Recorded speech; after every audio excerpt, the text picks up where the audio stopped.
स्वागत समारोह के सम्मानित अध्यक्ष, जिला समाजवादी पार्टी के अध्यक्ष आदरणीय रिजवी साहब, हमारे नेता पूर्व मंत्री आदरणीय राम गोविंद चौधरी जी, भाई नारद राय जी,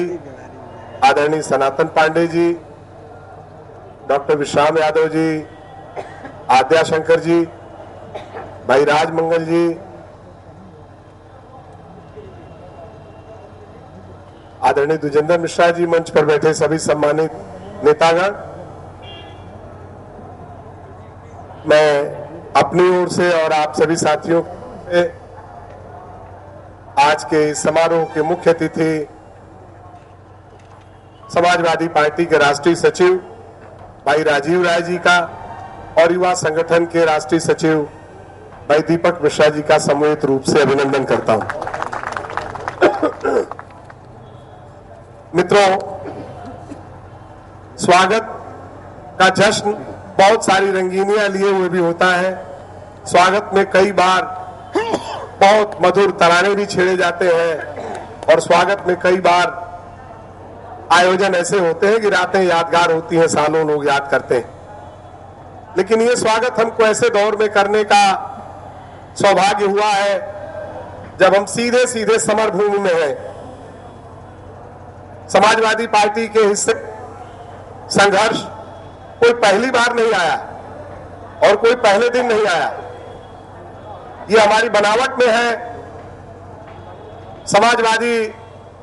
पार्टी के स्थापना काल से लेकर और लगातार संघर्षों के माध्यम से ही हमारी पहचान बनी रहती है। अपनी इस पहचान के साथ और इस समरभूमि में आपका मैं स्वागत अभिनंदन करता हूं। एक ऐसे दौर में आपको हमारे राष्ट्रीय नेतृत्व ने एक बड़ी जिम्मेदारी दी है, जिस दौर में सिर्फ सरकारों के बदलने की बात नहीं की जा रही, एक मुकम्मल तानाशाही को उखाड़ करके फेंकने का संकल्प जो अपने प्रादेशिक अधिवेशन में हमने गोरखपुर में लिया है, उसको अमली जामा पहनाने के लिए लगातार चलने वाली लड़ाई के क्रम में अपना बड़ा त्योहार मानते हुए 7, 8 और 9 मार्च को जो निर्णायक तेवर हमको दिखाना है, उस दौर में आपको राष्ट्रीय सचिव बनाया गया का अभिनंदन और स्वागत करते हैं। हम अपने राष्ट्रीय नेतृत्व का, राष्ट्रीय अध्यक्ष जी का विशेष तौर से आभार व्यक्त करते हैं बलिया के इन साथियों की ओर से कि हमारी माटी के एक ऐसे लाल को, ऐसे होनहार को जो शिक्षा जगत में तो अपनी योग्यता, अपनी प्रतिभा, अपनी मेरिट के नाते एक बहुत ऊंचा स्थान पहले से ही हासिल किए हुए हैं, जो एक निष्ठावान परिवार के सदस्य के रूप में माननीय चंद्रशेखर जी, जनेश्वर जी के नजदीक सिर्फ नहीं, समाजवादी पार्टी के सभी वरिष्ठ नेताओं की निकटता में रह करके भी और पूरे समर्पित भाव से एक लंबे अरसे से अपनी पहचान रखे हुए हैं। बल्कि इन सब से आगे बढ़ करके एक विचारवान नौजवान को इस दौर में जिम्मेदारी दी गई है। और सर्वाधिक बात मेरे लिए प्रसन्नता की है कि जब मैं उत्तर प्रदेश की विधानसभा में कोई बात कहता हूं तो मुझे जब इस बात का ध्यान रखना होता है, मैंने द्विजेंद्र जी से कई बार ये कहा था कि मुझे बार बार ये सतर्क रहना पड़ता है कि मैं किनका प्रतिनिधि हूं, मैं किसकी बात विधानसभा में रख रहा हूं, मैं किसकी आवाज के रूप में यहां पहचाना जाऊं। तो उसमें जो नाम लिए जाते हैं, उस नाम में राजीव राय का भी नाम शामिल है। इसलिए हमारे परिवार के, हमारे घर के एक ऐसे होनहार नौजवान सदस्य को जो राष्ट्रीय नेतृत्व ने जिम्मेदारी दी है, मैं सबसे पहले अपने राष्ट्रीय नेतृत्व का कोटिशः आभार व्यक्त करता हूं और छोटे भाई का अभिनंदन और स्वागत करना चाहता हूं। एक बात आज कहना चाहूंगा, जहां आपका स्वागत करना चाहता हूं वहां आपसे हमारी कुछ अपेक्षाएं। हम इस बात की उम्मीद करते हैं आपसे कि यूं तो सीधे तौर पर हमारे राष्ट्रीय अध्यक्ष जी से राम गोविंद चौधरी जी रात के 2 बजे अगर कोई बात कहना चाहे तो सुबह होने का इंतजार नहीं किया जाता। रात को 2 बजे माननीय राम गोविंद चौधरी जी हम लोग की बात वहां कह सकते। लेकिन अब आप राष्ट्रीय सचिव हैं, इसलिए किसी एक बात के पहुंचाने और नहीं पहुंचाने का सवाल नहीं है। पूरी पार्टी में अगर कहीं संवादहीनता की स्थिति किसी भी स्तर पर है, अगर नेतृत्व का इरादा, उसकी मंशा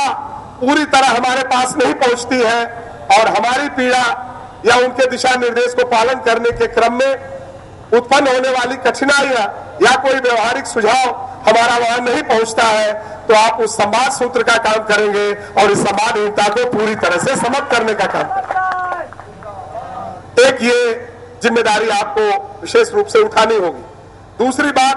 अपने साथियों से मैंने परामर्श नहीं किया है, लेकिन इतनी कृपा है हमारे वरिष्ठ नेताओं की हमारे ऊपर, मैं समझता हूं मैं ये बात कहूंगा तो वो लोग इसकी अनुमति मुझे देंगे। मैं दूसरा अनुरोध आपसे करना चाहता हूं, इस 7, 8, 9 को जो संघर्ष हो रहा है, यद्यपि आप राष्ट्रीय सचिव हैं, आपके ऊपर बहुत सारी जिम्मेदारियां होंगी, लेकिन आपके घर के साथी भी आपको इस लड़ाई में अपने बीच देखना चाहते हैं। अगर आप ये समय निकाल करके जिस किसी दिन हम चाहेंगे पूरे संघर्ष का नेतृत्व जिसका माननीय राम गोविंद चौधरी जी कर रहे हैं, उस संघर्ष में अगर आप उपस्थित रह के हमारी प्रेरणा को हमारे लिए प्रेरणा स्रोत बनने का काम, हमारे हौसले को बढ़ाने का काम करेंगे तो हम आपके आभारी होंगे। अन्यथा आपको जो भी समय मिले वो समय आप अपनी सुविधा अनुसार तय करके और हमारा नेतृत्व आप उन तिथियों में भी करने का काम करेंगे। इसके साथ ही मैं पूर्ण रूप से आश्वस्त हूं और विश्वास व्यक्त करता हूं, इस बात में निजी तौर पर मेरी जानकारी है, इसलिए ये बात आपसे कहना चाहता हूं। एक और आपके जिम्मे काम होगा, राष्ट्रीय स्तर पर जो कुछ होगा वो होगा, लेकिन हमारे प्रदेश अध्यक्ष माननीय अखिलेश जी से जो आपकी व्यक्तिगत निकटता है, उनके स्तर पर भी जो छोटी बड़ी बातें औपचारिकता की कठिनाई के नाते हम या दूसरे साथी उनके सामने नहीं रख पाते हैं, उनको व्यवहारिक तरीके से, बिल्कुल वास्तविक तरीके से प्रदेश के संदर्भ में और विशेष तौर पर बलिया के संदर्भ में आप निश्चित रूप से रखने का काम करेंगे। ये दायित्व मैं आपको देना चाहता हूं। मैं आप सभी साथियों का धन्यवाद करूं, अपनी बात खत्म करूं, इसके पहले 7, 8, 9 के बारे में भी थोड़ी सी बात कहना चाहता हूं आपसे। अभी रिजवी साहब ने हुक्म कर दिया 7 को ऐसा होगा, 8 को ऐसा होगा, 9 को ऐसा होगा। मैं आपसे एक बात कहना चाहता हूं, ये कदाचित इतने सरपट ढंग से नहीं हो सके। ये प्रदर्शन का मामला नहीं कि आप वहां से गाड़ियां सजाएंगे और वो आपको बाकायदा स्टिकर नंबर लगा करके गिनने के लिए भेजेंगे और आप उसी तरीके से अपनी सारी संख्या लेकर के आएंगे और इत्मीनान से उतरेंगे, खूब अच्छा भाषण देंगे और उसके बाद आप आराम से अपने घरों को वापस हो जाएंगे। हो सकता है कि इस लड़ाई के क्रम में जहां हमारा संकल्प प्रदर्शन करना नहीं, जहां हमारा संकल्प सिर्फ अपनी बात को सुनाना नहीं है, जहां तय है अच्छी तरह से कि आर और पार का मामला तय होना है और एक ऐसे योद्धा के हाथ में कमान आ गई है जिसने देश में इस आंदोलन की शुरुआत में अपनी सुलगती हुई जवानी खपाने का काम किया था और सचमुच में एक ऐसा बदलाव आया हिंदुस्तान में दूसरी आजादी के नाम से, वो बदलाव पहचाना गया। उस आंदोलन के एक योद्धा के हाथ में इसकी कमान और बलिया ही शुरुआत करेगा। जब हवा पूर्वा चलती है तो राजनीति की बयार पूर्वा से ही बदलती है और यही पूर्वा जब चलेगी और ये पूर्वाई बलिया से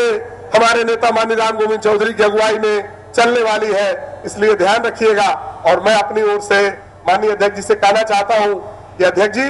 आप स्वयं हमारे ये सभी नेतागण और जो नेता मिल सके जिस समय उस समय